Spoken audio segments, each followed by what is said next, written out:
how to transfer funds using Riyad app. If you wish to transfer funds using the Riyad app, it is fairly simple for us to do so. What you have to do is launch the Riyad Bank mobile banking application first and log in using your username, national ID, Iqama visitor ID and your password to your mobile banking account.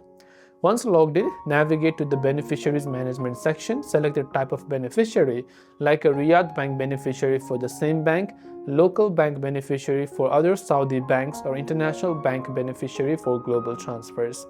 Enter all the required recipient details like the name, IBAN, account number, bank name, SWIFT code, BIC code for international transfers. Activate the beneficiary using auto dialer service and ATM or Riyad line phone banking. Then after that, you must initiate the transfer by going to the money transfers section. Select the type of transfer you want to make, choose the account that you are transferring from and select the beneficiary you added. Enter the amount you wish to transfer and select the currency for international as well. That way you can go ahead and then transfer funds through Riyad Bank. I hope this video helped you out.